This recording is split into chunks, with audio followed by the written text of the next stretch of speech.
attract. Attract to yourself that which you desire. What you desire desires you. Or what you want wants you. And it's really coming to understand that there is an energy that will bring things to you, that will have things begin to show up. And this is not to say that you just put out your manifestation desire and then just sit around and wait for some huge magnet in the sky to just turn on and be facing towards you and have everything just go, there it is. There's an element of working with this divine universal force that is everywhere and a part of this divine essence. It is a divine creation. As you become more tuned into this divine consciousness, you begin to see that there's really a spiritual solution to every problem in your life. That the things that don't seem to be working, the problems that you may have, whatever they are, in relationships, in finances, in healing, and so on, that there is a solution in the physical plane that requires you to get up and do certain kinds of things and act in certain ways. But in back of that action is a thought.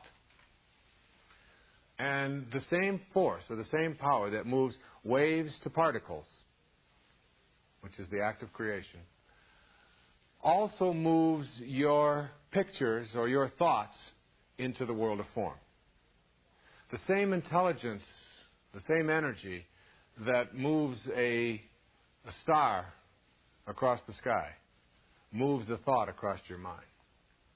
This energy, this attractiveness, this attraction, this pull towards you and realignment of your intention with divine purpose is something that we can't measure in the physical world the way we would like to be able to measure it, the way we can measure ohms and watts and so on when we're talking about electricity. Nevertheless, it is exactly the very same power, and the power that allows for anything to go from wave to particle also is behind your ability to think, and therefore your ability to picture, and your ability to decide what it is that you do desire. There is something inside of you that allows you to desire something. It isn't the desire I'm talking about. I'm talking about that which gives birth to it, that which allows it to be. The analogy here is when you begin to take care of your body in a certain way and to treat it well, to give it plenty of water, to avoid toxins, to give it the rest that it needs, to nourish it with the proper vitamins and minerals, to give it the proper amount of exercise, to do the things that show that you are respectful of this garage that is housing your soul. It becomes automatic. It isn't any longer something that you have to struggle with, that you have to work on, and that you have to think about all the time. You go to automatic. It's a lot like writing also, and creating, and painting, and music. You know, when Picasso was interviewed about his painting, and they asked him, how do you paint? He said, when I go into the studio, I leave my body and my mind at the door, the way the Muslims leave their shoes before they enter the mosque. And I just allow my spirit into that world. The spirit, this soul, this force that I have talked so much about in this whole entire program, is really a power of love that you feel in your heart. It isn't something that you process with your mind. But when you understand it and know that it is an energy that is working, that brings things into the world, into your world, realigns you, if you will, with what it is you'd like to create or have for yourself, you begin to cooperate. See, this divine intelligence will cooperate with you. But again, only if you feel that you're worthy, and only if you know that you and it are connected. The minute you sense any sense of separation, it shuts off. The minute you place an obstacle there, it will shut off. I'll give an example of how this energy works in overcoming some of the things that are struggles for most people in our lives. Most of us have addictions of one kind or another. Almost everyone suffers from some form of addiction. And when I say addiction, I'm talking about something that seems to have more power or control over us than we would like if things were to be perfect. So for some, it's sugar. For some, it's alcohol. For some, it's drugs. For some, it's food. For some, it's approval. Needing to be a part of the tribe. What will they think? Remember the mantra of the tribe. In terms of understanding this as a power and as an energy, I would like you to think of back to the room that I talked about earlier. And your back is against the wall, and everything to the right, even though we know that it's all one. Spirit, God is in everything. Okay? But for purposes of seeing it here, and listening to it here, we go back to the room, and everything on the right represents the physical world. Now let's look at an addiction. Something that owns us. There are three aspects to an addiction. This can be an addiction to money. This can be an addiction to power. Also anything at all. For many in our culture, it is to drugs and to alcohol. A problem that we are going to have to resolve, not with legislation, but with a new spiritual awareness. The only thing that ever has seemed to work for getting people off of addictions is AA, Alcoholics Anonymous, which has as its base spirituality, God. Finding the solution to that which controls you in something other than that which is external to you. Finding it within yourself. And I speak from experience. Today I am a camel. A camel is an animal that starts his day out on his knees, and it ends its day on its knees.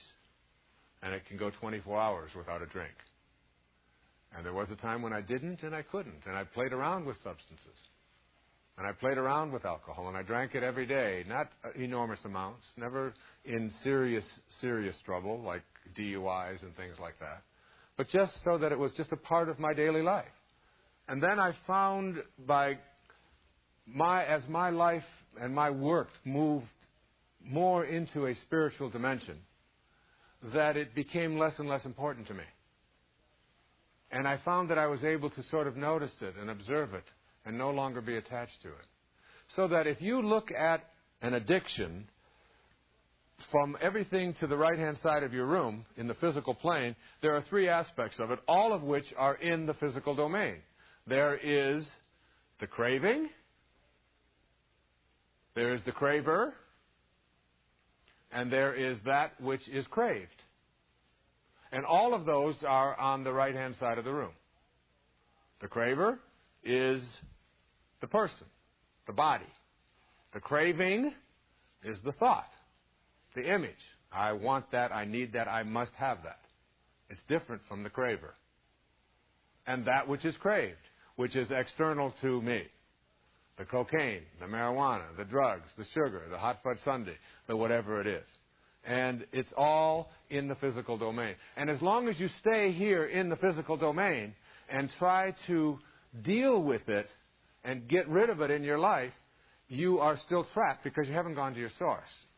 The source is the way you transcend the duality of the physical plane.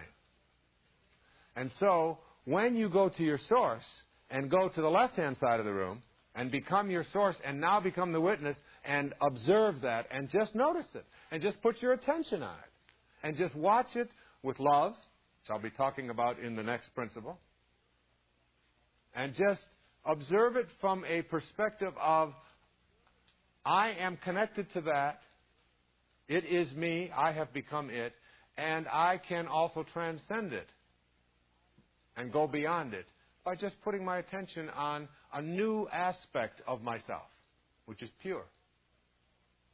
And so from the position of the source, or the sorcerer, you just watch it. And it's not you. You're free from it. You are just noticing, oh, there goes Wayne again. He's going to have another beer. And he thinks he really must have this and all. But from the perspective of the witness, of the observer over here, you are pure love. Because that's what God is. That's what the higher part of you is. Just pure unconditional love.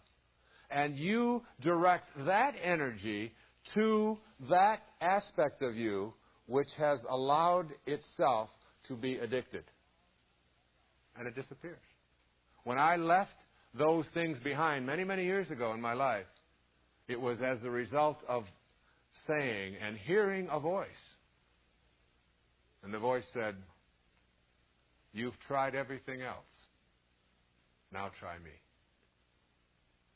And when I went there and truly went there, and then began my manifestation meditation on that, it was gone. And now today, I can look at those things that I used to crave, those cravings. I can look at the craver and all that is craved, and I can laugh at it.